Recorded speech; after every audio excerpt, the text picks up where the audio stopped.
Would you please stop raining on my parade? Raining on my parade. Brothers and sisters, there's a gentleman that goes by the name of Robert Connett. Robert Connett is a man who is an author and writer that writes under the author name by the name of R.L. Adams. All right. R.L. Adams is a writer who is known for writing a lot of different inspirational and motivational books to help us as people to focus and gain direction. And one of his books offered, Don't Let No One Kill Your Dream. He writes from a motivational standpoint, giving inspiration guides to us in goal settings and achieving the dreams that we have dreamed. It was in his opening statement of this particular book that Mr. Adams writes that if you are going to dream, then you ought to dream so big that the very dreams that you're dreaming should even become overwhelming to you, and to a certain extent put fear even in your imaginations. All right. He writes this particular statement to try to encourage us that if your dreams don't overwhelm or fear you, then it might be possible that you are just dreaming too small. There was a study that was done in a middle school out of Iowa. This particular study that was done with preschoolers around the ages of 3 and 5 years old. They were asked the question, what was it that you want to be when you get old? The response from the little minds of these individuals was just blown back by those that was doing the survey. All right. Some of them said they wanted to be astronauts. Others said they wanted to be teachers. Some said that they wanted to be doctors. There were some that said they could see themselves being lawyers. In fact, it was surprising that some even said, I wanted to be the President of the United States. Right. This particular study that took place in this particular school actually followed these group of kids until they reached the 7th and 8th grade. And when the same kids were surveyed upon arrival to the 7th and 8th grade, what they wanted to be when they got in the 7th and 8th grade, it was shocking and surprising that none of them had much of a clue what they wanted to be when they grew up. I found that very interesting because the mindset of a 3 and 5 year old seemed to be so advanced that they had all these extraordinary goals for themselves that when they reach the 7th and 8th grade, now they have to look at themselves and say, I don't have a clue what I wanted to be. Well, this particular study prompted them to study even further. So what they did was polled an average of 2,000 adulthood, and they asked them the question, how many of you are actually living your dream from college and high school? They found it very surprising that 78.6% out of the 2,000 adults that were surveyed concluded that they were nowhere near their dreams and goals that they had in 12th grade and college, which means that an average of 22% of the 2,000 were actually doing close to what they thought that they were doing. And I want to just poll the house today for a silent poll. How many of you had dreams and ambitions to do one thing in life, only to find out that you're nowhere near what you thought you would be doing when you were coming out of 12th grade, when you were coming through college, and when you look at your life now, you realize that you're doing nothing that you even imagined that you would be doing at this age that you are right now. Might I suggest it could possibly be that we have locked up and hooked up and connected with folk that have become dream killers in our lives just because they are not faring well. They don't want you to fare well. And so they want to rain on your parade and kill your dreams simply because at the end of the day, they're not going nowhere. Listen here, baby, stop hating on me because I got my perspective and focus in order. Don't try to kill my dream train because I'm trying to head somewhere.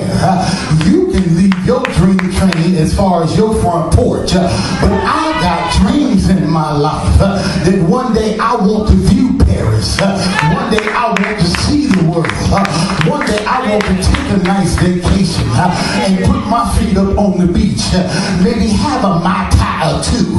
And just because you don't want to get no further than your front porch, baby, that's your problem. Because if you gon' dream, you might as well dream big. I'm tired of dreaming these mediocre dreams because I serve a God that if I desire it, all I got to do is commit my way unto Him, and He will give me the desires of my heart. Look at your neighbor in this place and tell your neighbor, the reason why you may not have it yet is because you ain't committed your way unto Him. Because if you commit to Him, the Bible says He will give me the desires of my heart. High five somebody in this place and tell them you keep dreaming your small dreams because I got big dreams. And so watch this, y'all, if you don't mind. Could it possibly be? I can see folk who don't have a God like we got, dreaming small dreams. But with the God I got, I can dream big dreams with the God I got. After all, it was He that reached back into nowhere and pulled something out of nowhere into somewhere. It was He that pinned the sun and put the moon on the flip side. It was He that put the stars in the sky. It was He that took now that brown cow and put him in a field and told him to eat green grass and produce the white milk. It was He that reached down into nothing and formed man out of the dust of the ground and breathed into the nostrils of man, and man became a living soul. It was He, when I was on the urge of losing my mind, He showed up right on time. They picked me up and dust me off. Y'all can sit there like y'all ain't never done anything wrong, but it was He that watched over me and protected me and covered me and comforted me. And if He can do that little old thing for me, for the Bible says He watches over the sparrow, and I know He'll watch over me. Is there anybody in here can tell the Lord thank you? Because when you wasn't thinking about you, God was thinking everything about you. That's enough right there to tell the Lord thank you. Thank you, God. Tell Him thank you right there. So God bless you. Bless you. I met Yvette yesterday. We were out at the mall, and she said she was going to come around the corner. She goes to Second Ave, and God just blessed her spirit, and she in the house. I love folk that keep a word, right? That's the kind of folk you want to get locked up with right there.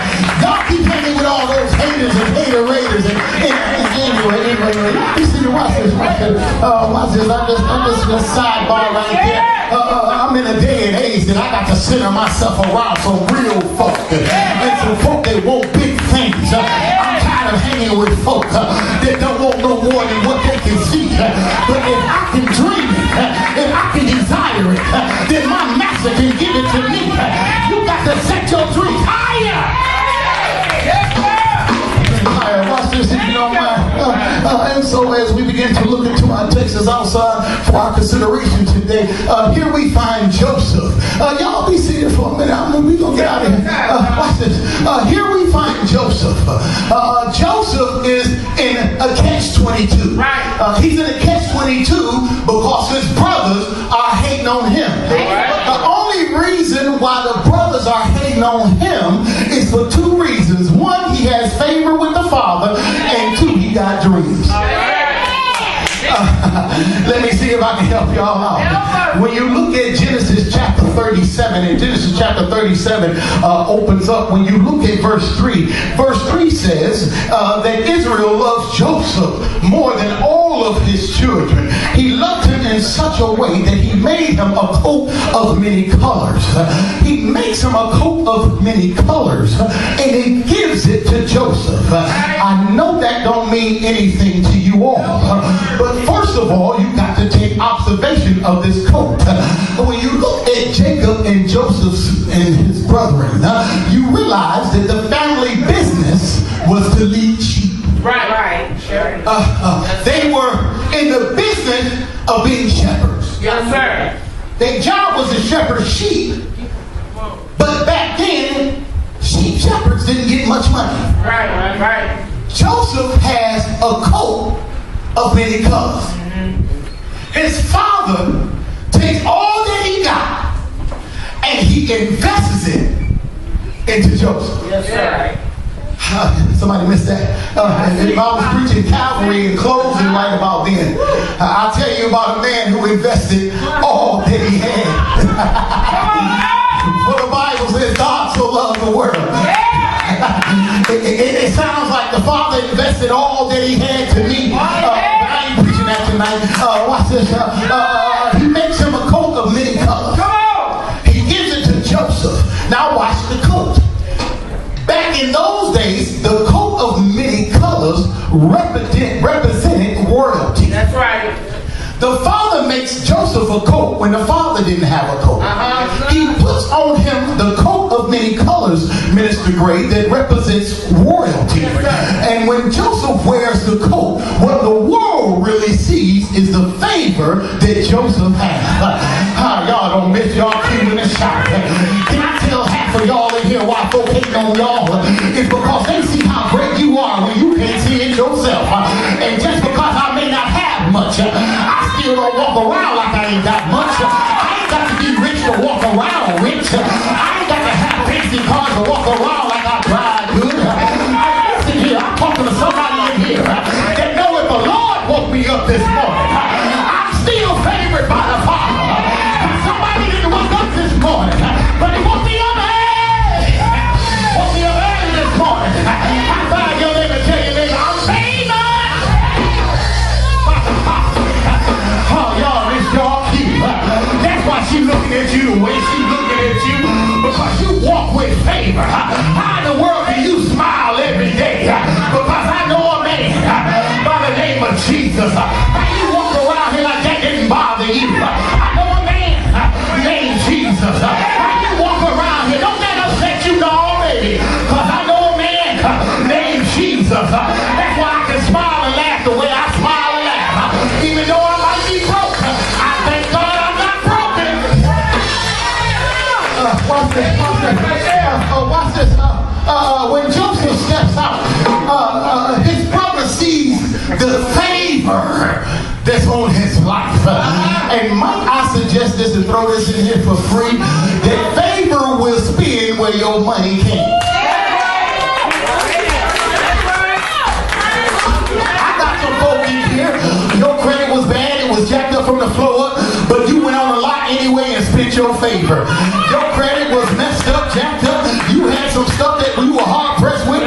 But when you walked in the store, you walked out with everything you needed. Look at somebody say it was favor with the Father. You didn't have enough to buy, but when you got there, somebody else had a coupon, somebody else had a coupon. They gave you another coupon. They did another coupon. Look at somebody and say that's favor with the Father. Favor with the Father. Watch Watch this. Joseph is in the catch-22 there because he has favor with the Father. Yeah. Now watch this. Can I tell you something about favor? I didn't ask for it. And so if you got a problem with my favor, then you need to check it with the Father that gave me the favor to start with. Look like his brothers would have went to the Father, but yet they got a problem with Joseph. But at the end of the day, the only reason why Joseph got favor is because the Father found favor, because he was the son of an old age. That's right. Pick it up with my dad. What's this? The text says that Joseph has favor with the Father. And now he has favor with the Father. He now realizes that he's a dreamer. Yeah. He has this dream. His dream outlines in his dream his reign over the brothers. Right. This dream outlines his reign over the mother and the father. Right. And when you get to verse 18, his brothers now are ready to put Joseph to death. Yeah. They said, look here, let's take this joker here. Let's put him and kill him. And once we kill him, we'll see what happens and what comes out of his dreams. Because if we kill him, then he'll stop dreaming. I'm going to talk to somebody in here to let somebody know that folk are only trying to kill you and hinder you because your dreams supersede the expectations that they got for themselves. Might I suggest if you gonna dream, your dream got to supersede your own expectations. You got to dream better than a 2-bedroom house. You got to dream better than that little $25,000 job a year. You got to dream better because if I begin to think of things, the Bible says, so a man thinketh, so as he become. And if I think it, pretty soon I'll find myself in a schoolhouse, bettering my education. I'll find myself walking the pathway of the Lord, and pretty soon I'll stop making everybody else rich, and I'll start making myself rich. Look at your neighbor and tell your neighbor, stop letting folk kill your dreams, because most of the time they're only killing your dreams because they got low expectations of themselves. I can't help it that you couldn't think no further than where you are. I'm thinking further than where I am. That's why I done cut some Negroes out of my life. That's why I done let some jokers go, because everybody don't mean you well. And you got to realize how to limit your favorite five, because there's just some folk that don't want to go nowhere, don't want to be nothing, don't want to do nothing, and all they want to do is sit on they do something because they ain't trying to do nothing and allow what they doing to work for them. Well, baby, look here. How can two walk together except they agree? And if you can't touch and agree with me, listen here, because the Bible says, wherever 2 or 3 are touching and agreeing, there I'll be in the midst. I need the Lord to do some stuff for me. And if you can't touch and agree with me, then hit the road, Jack. And don't you come back no more, no more, no more. That was a good place right there to find somebody. Look at your neighbor and ask your neighbor, are you a dreamer? And if they say, yes, I'm a dreamer, that's a good place to drop a high five right there. And tell them, baby, I'm touching and agreeing with your dream. And you touching and agreeing with my dream. Because I can't roll with nobody that ain't dreaming. Watch this, y'all. Watch this. They hating on him. The Bible says they want to kill him because he's a dreamer. Yeah. But not necessarily because he's a dreamer. But really, when you get home, when you go back, they really want to kill him because Joseph's dreams supersede theirs. It's in verse 7. Yeah. Right. Verse 7 says he goes to his brother, his mother Polly. He tells his brother about a dream he had, and he says, look, we were in the field, and he says, my shaft rolled up against your shaft, and your shaft had to bow down to my shaft. Right. It wasn't the fact that he was a dreamer, but the fact that you got the audacity to dream bigger than I'm dreaming. How dare you dream bigger than we're dreaming, that you're going to fare better than we fare. We all are in the family business, and we all are shepherds. words. Listen here. Just because it was a family business don't mean I got to stay in the family business. Smoking dope and weed on the front porch might be the family business, but I ain't got to stay in the family business. Sleeping with every Tom, Dick, and you know what might be the family business, but I ain't got to stay in the family business. Just because you've been through 6 or 7 men in your life don't mean I got to join the family business. Just because you don't take care of now one of your babies don't mean I got to be in the family business. High five your neighbor in this place and tell your neighbor that it's all right to be in the family business, but you got to be careful what business the family is. Watch this. They get mad. They get mad. They mad Minister Butler because his dream supersedes their own expectations of themselves. They said, look here. How dare he dream? He dreamed these dreams. His dreams supersede us. He says, we're going to kill him. Verse 20 says, look here. Joseph gets word from the father. The father say, go ahead to see where your brother's at. I need you to go check on your brothers. Joseph go to check on his brothers. And when they saw his brother coming far off in verse 20, they said, look here. Here comes this dreamer. Let's put this dreamer in a pit, and then we'll go back and we'll cover it up. Listen, now let me pause right there to let somebody know if you're going to hate on me. If you're going to hate on me, at least have enough girth about yourself. Y'all don't want to talk to me in here. I just think I'll drop that in there. There's somebody that want to throw a rock and hide their hand. Listen, if you're going to at least try to hit me with the rock, at least let me know you the one throwing the rock. I can take the hit a little better when it's shoot. But if you're going to throw it, stop trying to hide your hand. Look at your neighbor and tell your neighbor, if you're going to talk and walk it, stop throwing the rock and hiding your hand and jumping around the corner. You got something to say about me.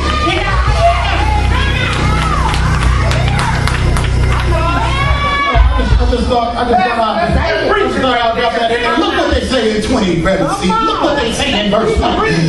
Verse 20 say, look, we're going to put him in this pit. And then we'll say. Then we'll say. There's some evil beast. Thank you, Minister. There's some evil beast. Look at you, the evil beast. There's some evil beast. The evil beast is already on the scene. Then we'll say some evil beast came and this evil beast devoured him. And then we're going to look back and see what happens about his dreams. Listen here, watch this. Can I drop something in the free? Let me help some parent in here. I want to help some parent in here. Watch this. I might have big dreams. But if I'm a true parent, then the dreams that I'm dreaming should transfer to my children. And even though you might kill me, you got to be careful because the legacy is still. You might kill me, but I stopped telling my kids what they wasn't going to be and what they couldn't be. But I started pouring into my babies, you can be anything. I tell my little grandson, Noel, at 2 years old, leave him alone, let him figure it out. Because you don't know what's happening in his mind. He might become an architect one day and build a skyscraper one day. So stop telling him, leave that alone. Just watch him and let him figure it out. Because at the end of the day, you might be killing a dream on the inside. Watch this. They want to kill Joseph, but watch this. They want to kill Joseph because Joseph is a dreamer. Let's see what become of his dreams. But watch this, y'all, as they want to kill Joseph to see what become of Joseph's dreams. The problem I got with the brethren is that instead of trying to kill his dreams, they should have really split them under him to try to figure out how can we make this thing happen? Because when you blow up, we all can blow up just like this. We won't have to hit so many bumps in the road if we just learn to band together. I was talking to Rod this day, and me and Rod was sitting on the back row having a conversation. And I said, you know, Rod, the problem I got with folk is the thing I got with folk is that we stopped trying to help one another out. You remember back in the day, coming up in the day, folk looked out for one another. Folk helped one another. If Sally Sue made a pot of stew, she sent it down there to Sue. and had a plate of cornbread. She cut the cornbread in half and sent it up to salad soup. And now you got cornbread and stew. I got cornbread and stew. It's amazing to me how we can be two black peas in a pot and don't want to help one another out no kind of way. At the end of the day, God has created us to be intellectual-minded folk. And I wish I had time to dig deep into it. But when you take the average dark-skinned individual of our culture, what you will realize is that God gifted our minds to work in such an advancement that many of us ain't been to school to do what we can do. But God has given us wisdom and knowledge that we can just make it happen. Before your mama can even read and write, she can go in that kitchen and can whip up some vegetables and ain't read nobody's cookbook. All she knew was a dab of this and a dash of that. It made everything come out all right. Girl, you don't need no doctor. Take that sage bag and wash some sage around it and tie it to the side of that jaw and watch that swelling go down. We had some intellectual minds. We were builders, carpenters, and mechanics, and had never been to school to do none of it. And watch the trick of the enemy, because the enemy knows that you fare well without the paper. He now does this design and tell you you got to have the paper. But at the end of the day, that still stops nothing, because the finances get so far to reach your folk. They still looking for a side tree mechanic. They still looking for a side tree barber. They still looking for somebody to be able to do something and get some stuff done. Watch this. We won't reach back and pull somebody up. Nobody else up. I wish I could talk about it. I love Deacon Powell. I love Deacon Powell. Deacon Powell brought a house. First time I went over to the house, I scratched my head. I said, man, that's a lot of work. You got to go on in this house. But y'all, every now and then he'll come with some pictures. Me and Kim did the wall. And he'll show me some pictures. Me and Kim did the floor. He'll show me some pictures. Me and Kim did this. He'll show me some pictures. Me and Kim did that. He'll show me some pictures. And now when you look like the house, what started out a dream and a vision has now come out to a beautiful home. And he can go back and stick his feet up and relax. And I get up under my brother and say, amen, high five. I got some walls need to be did. I got some floors need to be did. And y'all don't want to talk to me anymore. Listen, that's how we make it together. Watch this, y'all. I'm almost done. He winds up in the pit. Yeah. They strip his coat off. Yeah. They put him in the pit. Yeah. And while in the pit, the Bible declares that in this particular pit, there's no water in the pit. Verse 24. He's a dreamer. He has favor. And he's in a dry place. Yeah. Represent, he's a dreamer. He has favor. And he's in a dry place. He's a dreamer. He has favor with the Father. Yeah. And he still winds up in a pit, in a dry place. Yeah. Somebody ain't caught him. He has favor with the Father. He's a dreamer. But yet still, he winds up in a pit, in a dry place. Deacon Haynes, he has favor with the Father. He's a dreamer, big dreams. But 24 says he winds up in a bottomless pit and it's dry. I also feel that sin has never gotten a victory over grace. Watch this. Watch this. Watch this. 25 say the ones that put him in the pit, that don't have favor, that are not dreamers, are sitting around the table.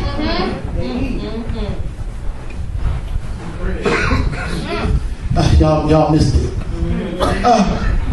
Verse 25 say those folk that don't have faith, that are not dreamers, are sitting around the table. Getting fat. Yes, sir. It says they sat down to eat the bread. They getting fat while he has favor. He's a dreamer. He's in a pit in a dry place.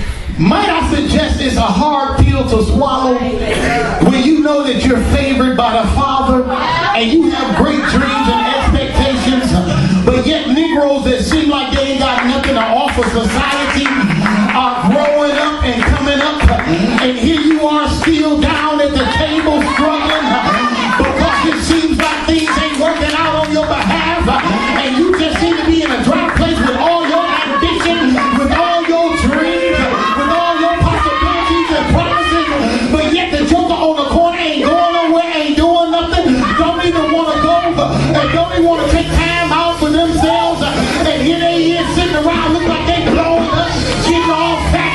I wish I could go to some real folk in the house of God, and sometimes it gets troublesome. Lord, what about my dreams? What about my ambition? What about me, Lord? Here I am, Lord. What about me? I'm talking to about 10 of y'all in here right now that want to give up on life because you keep asking the question, Lord, how many times do I got to cry? How many tears I got to shed? How many tears I got to mourn? How many days I got to worry? How many days I got to struggle? And they don't even want to go to church down the street, but I'm there every Sunday, giving out my last, helping everybody out. And Lord, I'm still struggling. I'm in a dry place right now, and they look like they getting fat and fat and fatter. Look at your neighbor and tell your neighbor, you ain't got to testify. I know the struggle. I know it's hard sometimes. It just seems like all I invest in my marriage, and I'm still struggling in my marriage. After all I invest on the job, and I'm still at the bottom of the totem pole. After all I do, it seems like I'm still struggling. And here this joker is, cheating on his wife, cheating on his husband. Don't even tell you thank you. Don't even go to church. And they driving good, looking good, and feeling good. The devil is a lie. I might be in a dry place, but I still got the Lord. I still got the Lord. I still got the Lord. I might be in a dry place, but I still got the Lord. I might be struggling right now, but I still got the Lord. Don't turn it back on me, but I still got the Lord. And you may look good, but baby, I'm gonna look better than you, because I still got the Lord. I need to put your arms around somebody and tell them, hold on. Hold on. The struggle don't last always. The struggle will soon be over. Don't give up. Hold on. They may look like they're very well. Just keep holding on. Keep holding on.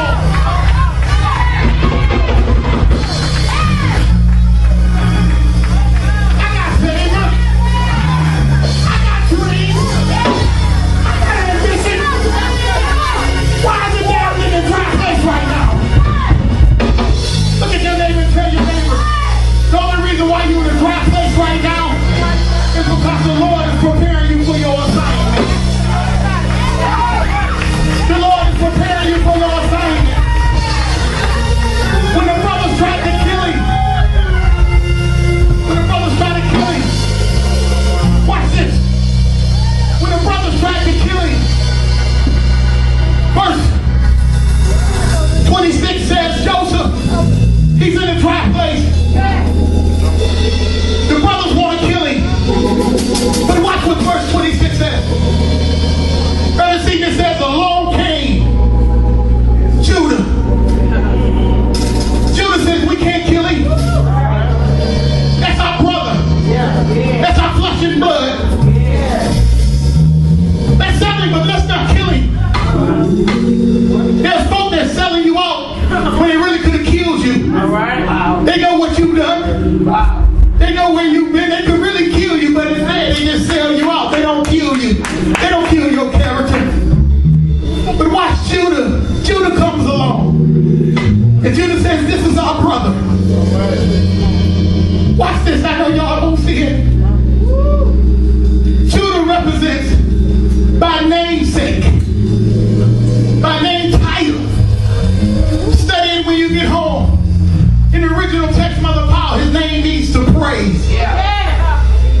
It means to celebrate.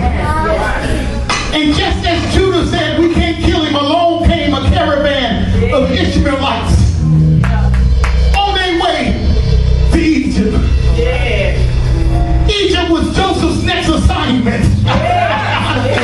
Y'all don't know when this starts. I'm trying to tell somebody in here, while you're waiting in the dry place, rely on your praise. While you're in the dry place, rely on your praise. Because when Judah said we can't kill him, along came a caravan of Ishmaelites. And Judah reached down into the pit and got look at your neighbor and tell your neighbor while you in a dry place. Open up your mouth and give God some praise. Why you praising him? God's gonna send help along the way. And this help is gonna get you to your next assignment. I have your neighbor in this place. And tell your neighbor I'm gonna praise him in my dry place. I'm gonna praise him in the dry place that I'm in right now. And while I'm giving God praise, I see help coming down the horizon. And it's gonna carry to my next destination. I believe God will work it out. He died one Friday. He rose early Sunday morning with all power in his hands. I find 3 people real good and tell them just keep praising him. When you're in the dry place, praise him. When you're in the dry place, your praise will get you out. Your praise is going to deliver you. Your praise will heal you. Your praise will raise you. Your praise will get you. I got another destination. Don't stop dreaming. Stop letting folk rain on your parade.